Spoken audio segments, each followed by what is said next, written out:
Hello you guys, and welcome to my May plan with me. I have a lot of things to show you this month. Things that worked from last month, new things including new readathon spreads, and much more reading content considering that I'm out of school now and it is summer break.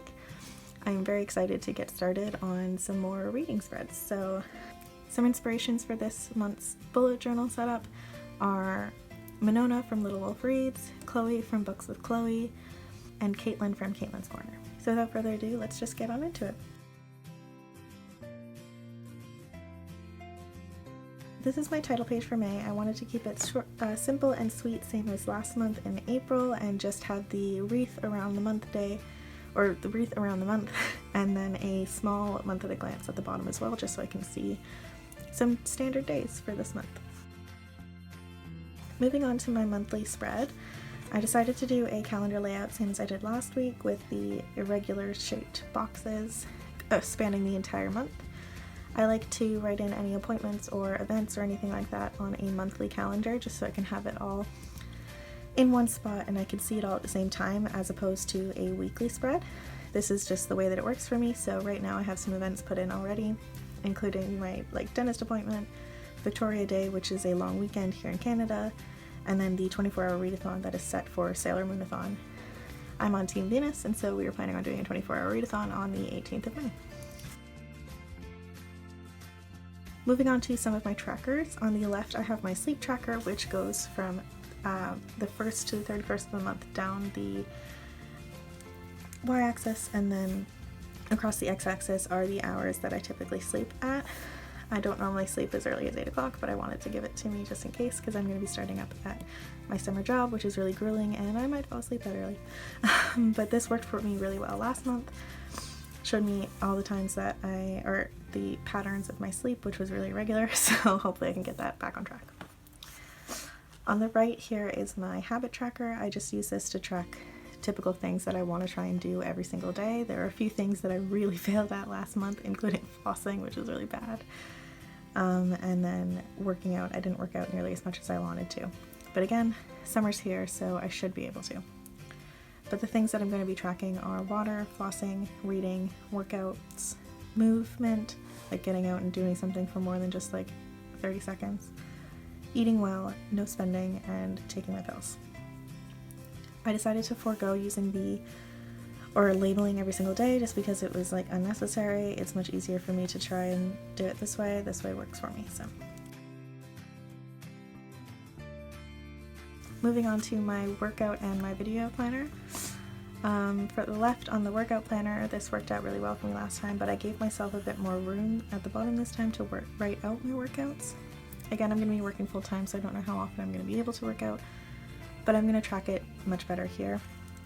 I found this type of spread on Pinterest, and it just was really nice for me, a nice small monthly layout with each of the days, and I will color in with a gray marker each of the days that I actually worked out and then fill in what I did at the bottom.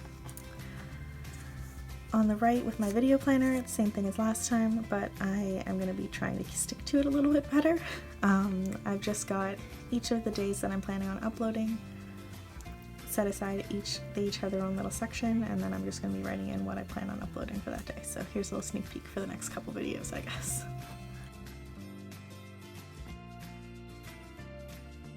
These are the first of my reading spreads, and they are inspired by Zoe at Read by Zoe.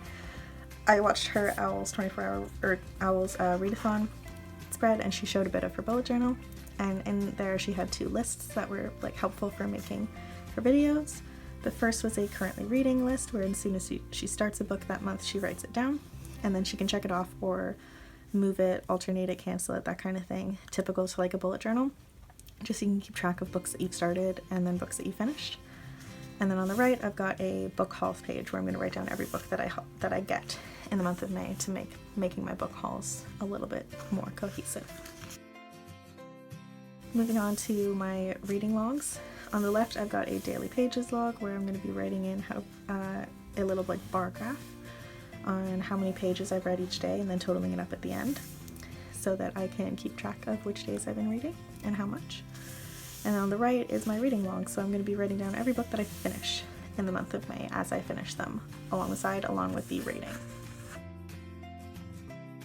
Moving on, this is a little summer bucket list that I've made just because I've been thinking a lot about what I'm wanting to do this summer, so I put out a list of things that I'd like to do, including like weekend trips, restaurants I want to visit, trips that I want to take, that kind of thing.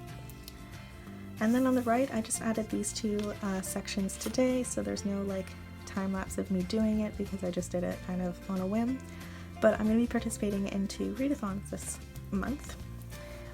The first one is the Asian readathon hosted by Read with Cindy.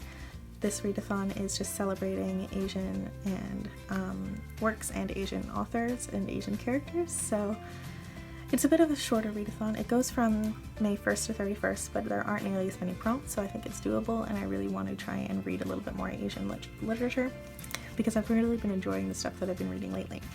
Anyway, the first prompt is to read any book with an Asian author, and I'm going to be reading Shadow the Fox. Next is a graphic novel with an Asian character or author, an intersectional Asian character or author, a book that was translated from the author's native language, and then the group book, which is 1,000 Beginnings and Endings by Ellen O. So I've just got each of the prompts and the book that I'm going to be using to fulfill it, and then at the bottom a little checklist for when I've actually completed the books. Moving on to my pride and joy, this is my Sailor Moonathon spread. I just joined the Sailor Moonathon today. You'll be seeing this as yesterday. I am part of Sailor Venus's team, and so for this readathon it is insane. I'm so excited about it. It's going to be great.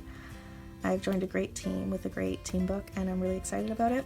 This readathon is only 3 weeks long. It's running from May 1st to 20th, so this is my priority for the beginning of the month. And then one of these books actually is part of my Asian readathon TBR, but the Asian readathon is like going to be extended till the end of May, so maybe I'll keep these for the end. Either way, each of the characters has their own prompt, and then there's also a group book and a team book. So the group book is for everybody in the readathon, the team book is for whichever team you're on. So for Sailor Moon, the prompt is to reread one of your favorites. Mercury is to read a book that challenges you. Venus is to read a book with a character with special abilities. Saturn is to read a standalone book. Uranus is to read a book with a gorgeous cover. Jupiter is to read a book that is 400 or more pages. Mars is to read a book with a fire element. Neptune is to read a contemporary. Pluto is to read a dystopian. Tuxedo Mask is to read a romance. Chibiusa is to read a novella. The group book is Beds Are for Flowers by R.K. Gold. The team book for me is The Sun Is Also a Star by Nicole E. I've also added a checkbox at the end of each so I can check off when I've read them. And then I have a page tracker on the right side that I'm going to be writing down how many pages I've read each day so that I can add them to the page tracker officially on the website for my team. And here is the final flip through of my May bullet journal. I hope you guys enjoyed this video. If you did, please give it a like because it really supports my channel. Let me know down in the comments below if you guys are planning on participating in any of the readathons that I'm participating in, or if you guys make bullet journal videos yourself. I'd love to see some more and get some more inspiration and talk about these readathons because I'm very excited about them. If you're new here, please subscribe. I put out new bookish videos every Wednesday and Friday. And I hope you guys have a lovely day.